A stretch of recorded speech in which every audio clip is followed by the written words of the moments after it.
You, John Fitzgerald Kennedy, do solemnly swear I, John Fitzgerald Kennedy, do solemnly swear that you will faithfully execute the office of President of the United States that I will faithfully execute the office of President of the United States and will, to the best of your ability, and will, to the best of my ability, preserve, protect, and defend the Constitution of the United States. preserve, protect, and defend the Constitution of the United States. So help you God.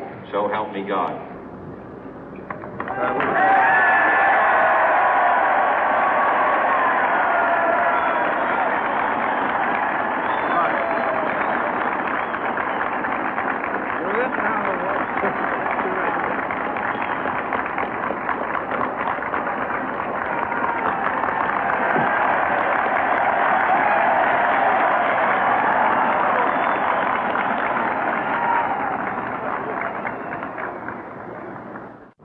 Vice President Johnson, Mr. Speaker, Mr. Chief Justice, President Eisenhower, Vice President Nixon, President Truman, Reverend clergy, fellow citizens.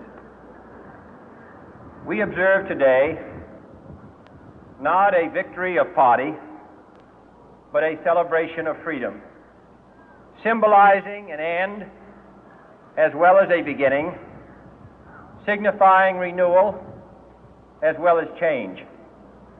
For I have sworn before you and Almighty God the same solemn oath our forebears prescribed nearly a century and 3/4 ago. The world is very different now, for man holds in his mortal hands the power to abolish all forms of human poverty and all forms of human life. And yet the same revolutionary beliefs for which our forebears fought are still at issue around the globe. The belief that the rights of man come not from the generosity of the state, but from the hand of God. We dare not forget today that we are the heirs of that first revolution. Let the word go forth from this time and place to friend and foe alike that the torch has been passed to a new generation of Americans born in this century, tempered by war, disciplined by a hard and bitter peace, proud of our ancient heritage, and unwilling to witness or permit the slow undoing of those human rights to which this nation has always been committed and to which we are committed today at home and around the world.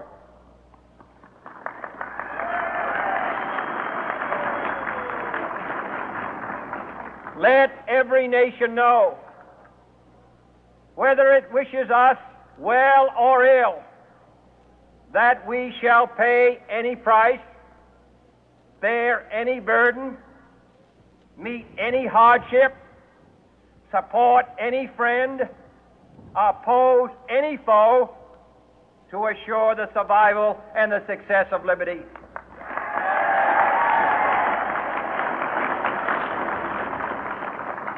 This much we pledge and more. To those old allies whose cultural and spiritual origins we share, we pledge the loyalty of faithful friends.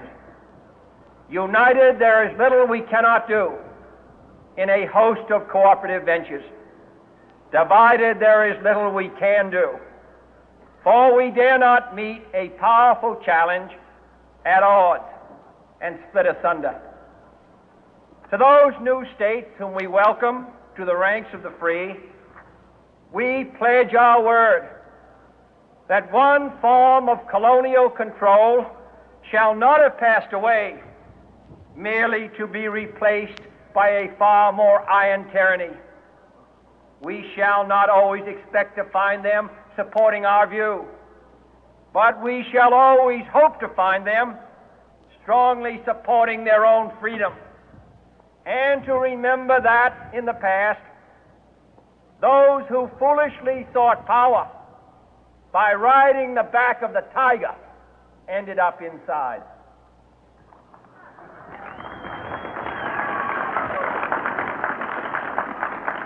To those people in the huts and villages of half the globe struggling to break the bonds of mass misery, we pledge our best efforts to help them help themselves for whatever period is required, not because the communists may be doing it, not because we seek their votes, but because it is right.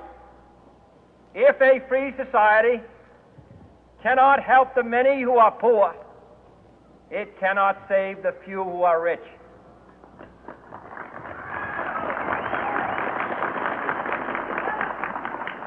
To our sister republics south of our border, we offer a special pledge to convert our good words into good deeds, in a new alliance for progress, to assist free men and free governments in casting off the chains of poverty.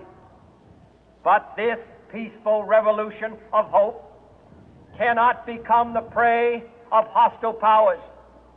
Let all our neighbors know that we shall join with them to oppose aggression or subversion anywhere in the Americas. And let every other power know that this hemisphere intends to remain the master of its own house.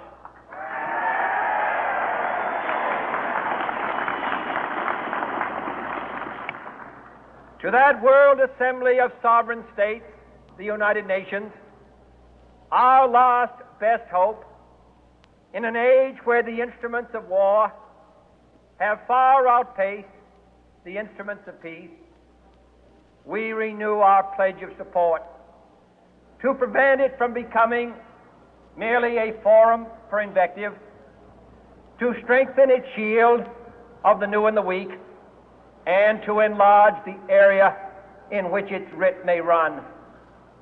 Finally, to those nations who would make themselves our adversary, we offer not a pledge, but a request that both sides begin anew the quest for peace.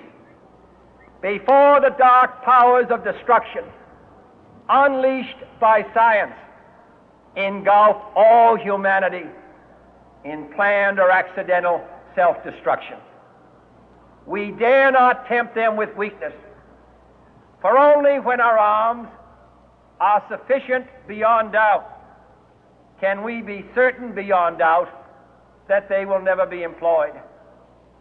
But neither can two great and powerful groups of nations take comfort from our present course, both sides overburdened by the cost of modern weapons, both rightly alarmed by the steady spread of the deadly atom, yet both racing to alter that uncertain balance of terror that stays the hand of mankind's final war.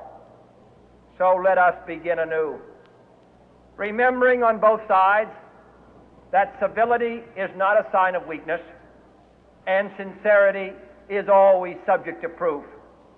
Let us never negotiate out of fear, but let us never fear to negotiate.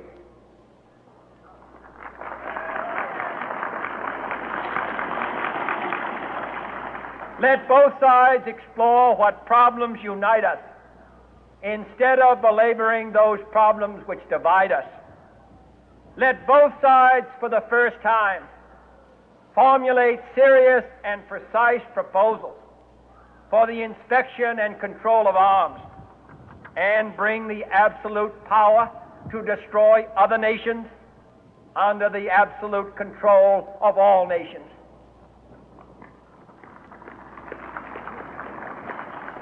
Let both sides seek to invoke the wonders of science instead of its terrors.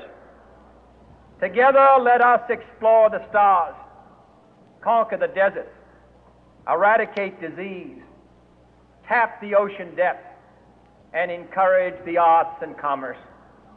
Let both sides unite to heed in all corners of the earth the command of Isaiah to undo the heavy burden and let the oppressed go free.